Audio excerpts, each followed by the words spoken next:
Right, Misfits Boxing is back. The first show of the year this Saturday, January the 18th, from the Co-op Arena in Manchester, headlined by Darren Till against Anthony Taylor. And obviously this fight was supposed to be Darren Till against Tommy Fury. For one reason or another, that fight did not happen. Tommy Fury promised us that he had bigger and better things in the pipeline, but we've since seen him calling out Conor McGregor and God knows who else. So I don't know what's going on there, but what I'm going to do today is try and give you guys a full card breakdown. So let's have a look at the card and let's have a look at what I believe will be the standout fights. And we'll start from the bottom, work our way up. We have got Boy Chilik Gareth against Katat. Don't really know anything about either of these guys from a boxing standpoint. Haven't really seen anything of either of these guys from a boxing standpoint. Katat is the man. I really like his music. I think he's sick. I've been listening to him for quite a little while, actually, before he done all the fire in the booth and all that sort of stuff. So, yeah. Good to see him on there. I saw a little clip of him saying that he had short notice, as well as that Gareth saying the same. Although, I remember that Boy Chilik guy was at the event that I boxed Little Cray Cray on, and they were there to build up some sort of fight. I don't know what happened with that. So either way, I don't think there will be a massive amount of boxing skill on display in this one, but I think both guys will come game. I believe Katat is from the travelling community, which 9 out of 10 times a traveller can have a good fight, can't they? So maybe I'd favour him in that one. Next up, we have got Adam Brooks against Ginho. I don't really know much about that Ginho fella either. I know he's off TikTok and he's quite funny. And as for Adam Brooks, I know that Adam Brooks is training very hard and has been training hard since his debut. I know that he had a fight outside of Misfits. Then obviously he came in, fought Rhino, knocked him out. That was a really good win. Then he took a huge step up in fighting King Kenny, a younger man than himself, a man way closer to his physical and athletic prime than himself, and he did fall short in that one. But I know that he is a fighter that dedicates himself. He's got a very good team around him, sparring with the likes of Simeon Dennis, Liam Dyer and whatnot. So I would heavily favour Adam Brooks to get the win in that one. Who we got next? Bivo against Diniosius. I don't know who that is, but either way, I'm pretty sure that fight's not happening because Bivo's been pulled out off the card. So I don't know whether the other fella has got a replacement opponent. Should have had a look into it. Not really that bothered either way. I don't know why Misfits keep booking Bivo, because he's not going to fucking fight, is he? Do you know what I mean? He's been going on about this shoulder problem for God knows how long. He's plastered all over TikTok telling everyone he earns 40 grand a month, but at the same time, he can't even go private to get this shoulder problem sorted. Believe me, I've been private to have stuff sorted. If you're earning 40 grand a month, mate, you can afford to go private. Do you know what I mean? So I don't really think there's the allure there for Bivo now anyway. Like, I think that originally when he come on maybe into the Misfits world, he was there as a potential opponent for Danny Aaron's, and to be honest, he probably would have been cannon fodder for Danny Aaron's if I'm being completely serious with ya. So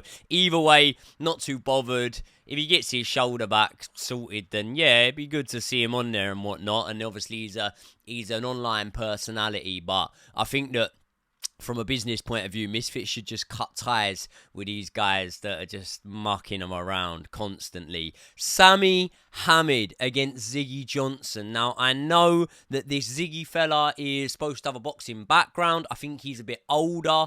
I think he's from the States and he's done a bit before. It said he was an ex-pro boxer somewhere that I read, but I haven't seen all that much footage of him. What I do know is at Misfits level, Sami Hamid is the real deal. I think Sami Hamid will go on to be one of the sort of better quality fighters on Misfits. I think he already showed that in his debut against Jesse Clark, showed some silky skills. And the other thing is, I believe that was his first fight. I don't even think he had amateur fights. And I've seen Sami Hamid sparred with loads of boys that I used to know off the unlicensed scene that then went on to go pro and whatnot. Kane Baker, a very good pro. I've seen him doing round sparring with. So Sami Hamid might not be as good as his brother Adam Hamid.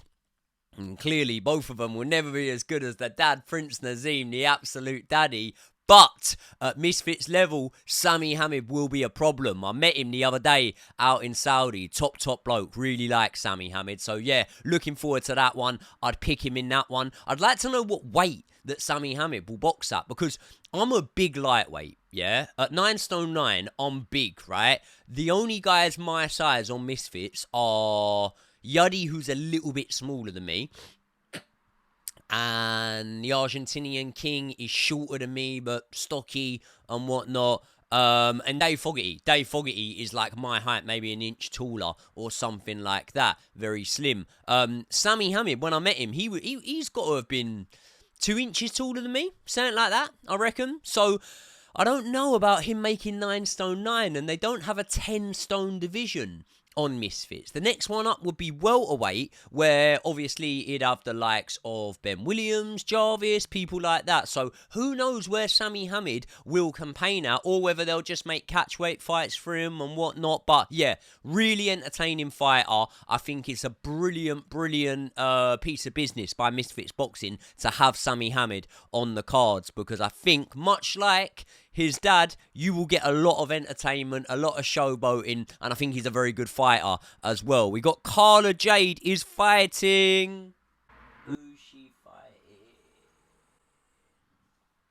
Melanie Shaw. Melanie Shaw is an ex-bare knuckle fighter, I believe. Again, I'm only really going on pad work that I've seen from Melanie Shaw. And she doesn't look the greatest on the pads, if I'm being completely honest with you. But often that can be deceiving, you know. And often when you've got a fight coming up, you're going to post your shit bits of pad work, aren't you? To lure your opponent into a false sense of security. What I do know about Carla is she has picked up a lot very, very quickly. She looked all right on her debut, and in fact actually decent on her debut, considering that most people's debuts just go tits up and it's, you know, a scramble. But then to fight Nikki Rue, who had a couple of fights and really, in all honesty, dismantle Nikki, I thought that was very, very impressive by Carla. So I'd make Carla a favourite going into that one as well. But it will obviously be a tough test, because this girl she's boxing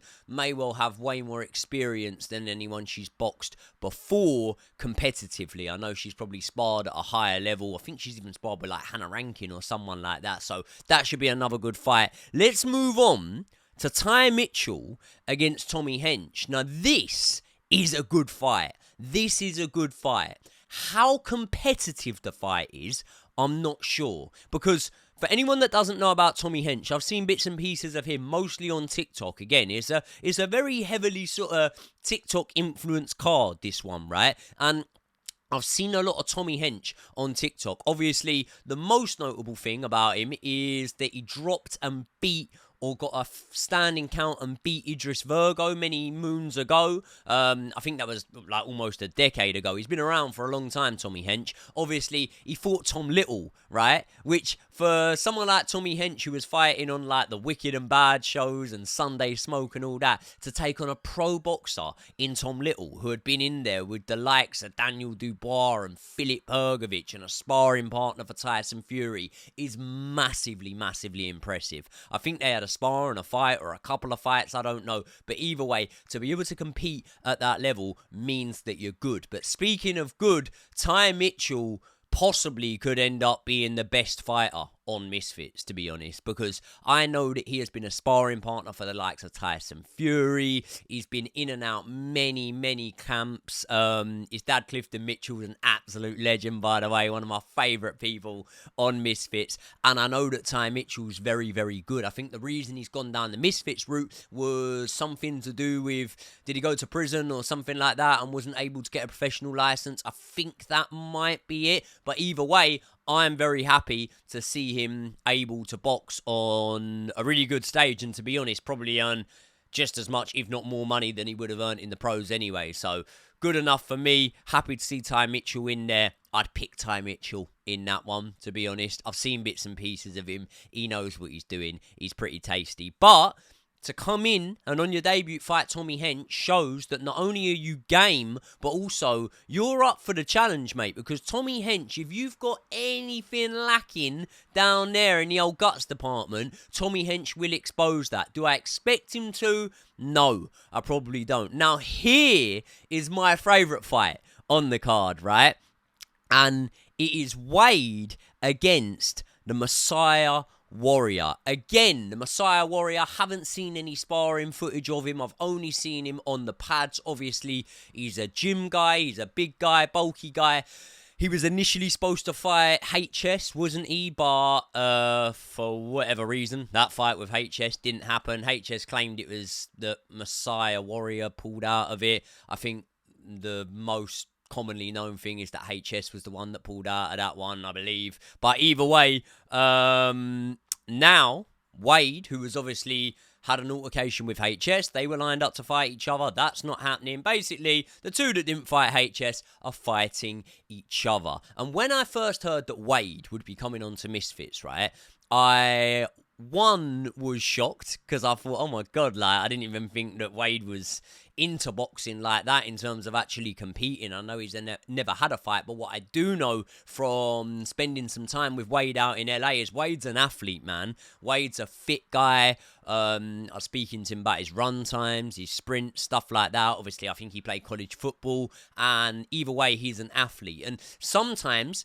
you can look aesthetically good. That does not mean you're fit. So for Messiah Warrior, right, he could be as fit as a fiddle, for all I know. But I'd have to see him box to be able to make my opinion up on that. I couldn't purely look at him and go, yep, you're chiseled, you're built like a Greek god, you're going to be the bollocks in boxing, because that's not just how it works, is it? If I had to put my money on anyone having the better gas tank and having the better cardio in this one, it's Wade. Now, Wade is someone that I have been massively impressed by when I've seen his pad work and his progression in really what is a very short amount of time for someone. He's being trained by BJ Flores, and obviously that's probably as good a coach as you can get on Misfits Boxing. BJ knows what he's doing, former professional himself, fought at a very high level, fought Tony Bellew and whatnot, and I think that what I've seen from Wade so far, I think that if he can utilise his weapons the way we're seeing him do in some of these training clips, then he can be a problem on Misfits Boxing, right? Because I think the first thing that people are going to think, and I think the Messiah Warrior and HS Tiki Toki both would have thought this. They'd have thought, right, I'll rush Wade. I'll come straight in and I'll absolutely try and throw the kitchen sink at him early doors. But Wade has got very long arms. He's a tall guy. Listen, I've spent time with Wade, yeah? Everyone's tall compared to me, but Wade's a tall guy. He's got a very long reach. And in the bits of training footage I've seen him utilising that reach really well, you know, and then bringing shots off of it. So I have no doubt that with an experienced coach like BJ Flores, they're only showing us a tiny little bit of just how far Wade may have come. The big question is, can Wade take a shot? Can Wade take a shot, and can he have the resilience to be able to push through taking that shot, battle back, bite down on the gum shield, and fight fire with fire if need be? Because my almost smaller question, I would say, is has he got the capability to neutralise opponents? And from what I've seen so far, I do think he does. And if he's sparring with the likes of Josh Breckner, if he's sparring with the likes of Tristan Ham, then that's going to hold him in very, very good company. If he's sparring with those guys, then definitely he's going to be able to get in there and navigate his way around a ring with big, strong guys. And do you know what, right? I sort of, well, it's not my idea, but I'm just kind of floating it out there right now, right? Listen to this and call me crazy. KSI still hasn't got an opponent, as far as we know, for his next fight, right? But we know he's going to come back. Now, if Wade goes in there and looks the bollocks against this Messiah Warrior guy, and sorry to overlook Messiah Warrior, I'm not counting him out. He could definitely go in there and do a job on Wade. Who knows? It's their first time, both of them in the ring, so we don't really know much about either of them. But if Wade was to go in there and be dominant, what you've got to remember is Wade is not as big a name as Nate Diaz. Wade is not a bigger name as Conor McGregor. Wade is not as big a name as Masvidal and all this and all that, right? But in this world, in the influencer boxing stratosphere, Wade's massive.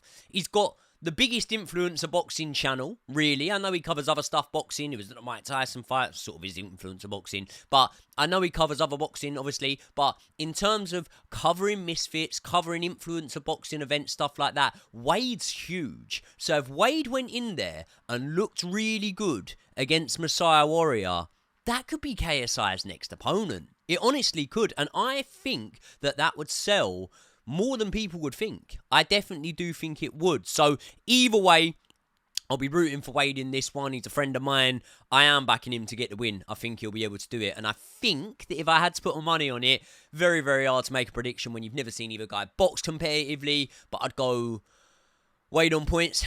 Maybe a stoppage, maybe Messiah Warrior to get gassed out, but I could be wrong on that. Hold my hands up. If I'm wrong, I'm sorry, but I'm backing Wade all the way. Darren Till against Anthony Taylor. This is very interesting, isn't it? Because here's how you've got to look at it. Anthony Taylor is a spoiler on Misfits, or at least that's how he's known, right? I think he lost one fight to Idris Virgo, and then he's won every fight since, I believe. Obviously, he lost to Tommy Fury outside of Misfits, but since then, he has been able to find a way to navigate a win in every fight he's been in so far. And sometimes he uses those spoiling tactics of recent against the likes of Samuel Eriksson and against Gabriel Silva. He showed that he had that punch power, and he showed that he had developed his game, and he was looking more like a boxer, right? But with Darren Till can box. Not only can he box, he's a southpaw. He spars in that gym in Liverpool that has the Smith brothers and whatnot, and he's mixed in quite good company. So if you go boxing skill for boxing skill, despite Anthony Taylor having way more experience, I actually think that it might level out about the same, you know, and the fact that obviously Darren Till is a southpaw might even edge it into Darren Till's favour ever so slightly. Realistically, it's about how much Darren Till wants it as well, because if you then go, okay, right, but the spoiling tactics, the roughhouse tactics, I don't necessarily believe that they're going to work against the guy who comes from the MMA background and, let's be honest, was a much, much better MMA fighter than Anthony Taylor ever was. Darren Till was fighting on the UFC, headlining events. Anthony Taylor didn't get to that level. So although Anthony Taylor is more experienced in this stratosphere, Darren Till, all in all, in combat fighting, is way more experienced than Anthony Taylor. So I think that if it becomes a scrappy fight, Darren Till's got a way better chance than former Anthony Taylor opponents who are actually influencers when you think about it, in terms of Raksu, in terms of Salt Pappy and guys like that.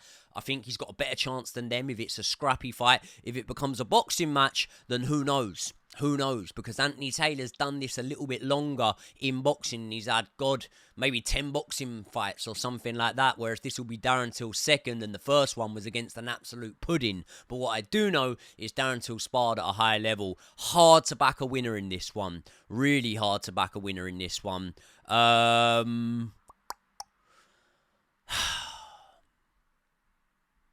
go with Darren Till. Will I? Or will I go with Anthony Taylor? I don't know. It's that close on a knife's edge, mate. I'm going to go with Darren Till. I think he's the bigger man, and I think that he will be able to navigate the roughhouse tactics of Anthony Taylor. Now, I put it up on my story not long ago and said that I would answer a few Misfits-related questions. Let's see what we've had come in. Which fight interests you more, Argentinian King or Fogarty? Love your stuff from Callum Luke. Callum, what's happening, mate?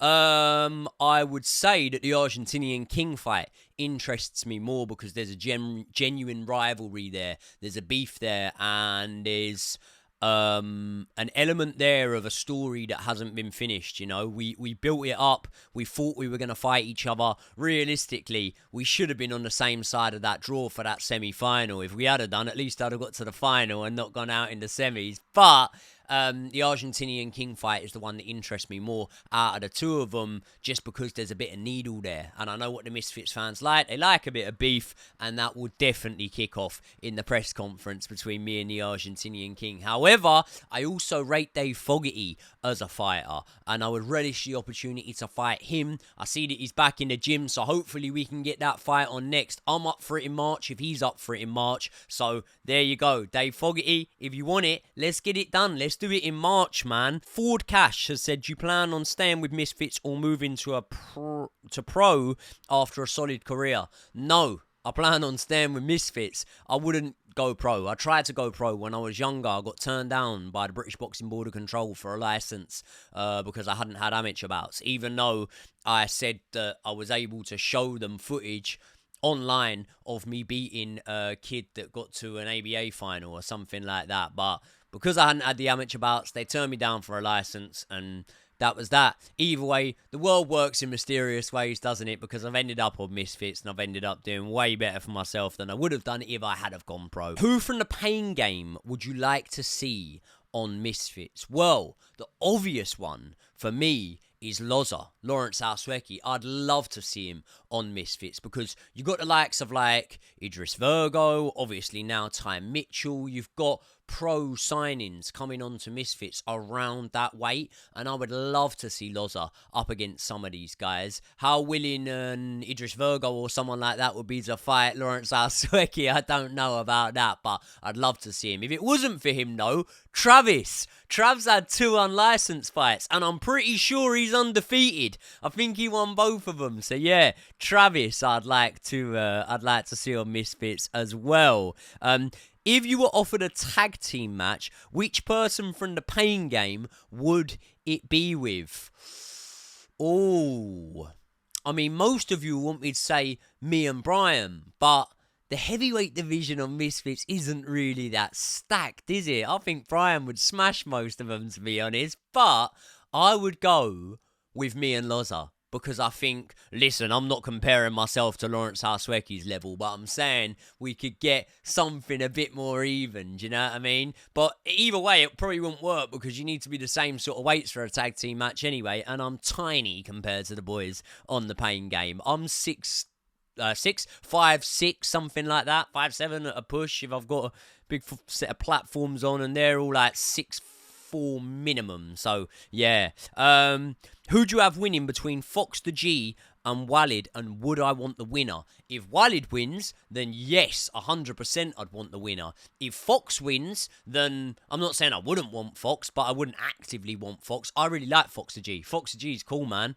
I consider him a friend, do you know what I mean? So, would I fight him? If it was offered to me and the money was right, yeah, of course, I'm sure he would say the same about me. Am I actively looking to fight Fox? Not really, unless it comes up and it made sense and whatnot. Do I want to fight Walid? Yes, I want to knock that little noodle-headed weasel out. He talks too much shit, and he's an absolute pussy, and he's got no chin. He's got no chin, honestly. One of these bad boys detonates on him, and he is gone. Would you fight Cray Cray down the line for the lightweight belt? Would I fight Cray Cray down the line for the lightweight belt? Course, I'd love to run it back with Cray Cray next, you know what I mean? But at the same time, I do believe that talk's cheap, and at the end of the day, did my performance last time out warrant me getting an immediate shot at little Cray Cray? No, probably didn't. Probably best off that obviously, well, I mean, Dean flapped his ass at the chances of fighting anyone, but you'll get an announcement on that one soon. I can tell you now, I'm not fighting Dean. He's bottled that one, but listen, Dean's fighting someone, so you get an announcement on that one soon. Yeah, to be honest, he beat Yuddy a couple of times, so who would be next in line for Cray Cray? Suppose you go, oh, Walid, maybe, Fox, but they're tied up fighting each other. Ace Musa gave him a very difficult fight, so maybe it could have made sense for me to go in with Cray Cray next. I'm confident that I'd beat Cray Cray next if I was to fight him again, as he, I'm sure, is confident that he would beat me next time out. But don't you worry. Don't you worry, because time's going to be the best storyteller with that one, and you'll see there's a lot of stuff that I wasn't capable of doing on that night that I am now capable of doing. So next time out, you'll see something a lot better. And last one from me, Big Lou, Jimvars. I want to get involved. Who would you match me up with? I want to fight Dapper. Dapper laughs, I'm assuming. Yeah, Dapper's decent. Lou would be a heavyweight, man. You'd be a heavyweight, I think. So maybe just go straight in there and fight Chase Demore or someone like that. I think a lot of these heavyweights are there for the taking, but listen, that's just my take on things, man. Right, so there you go, quick Q&A and my official predictions for Misfits 20. Let me know what you guys think of the card, and let me know who you want to see me fight on the next card, hopefully. Fingers crossed, man. I need to be on this next card. I'm itching now. I want to get out and right the wrongs. I will see you all in the next one.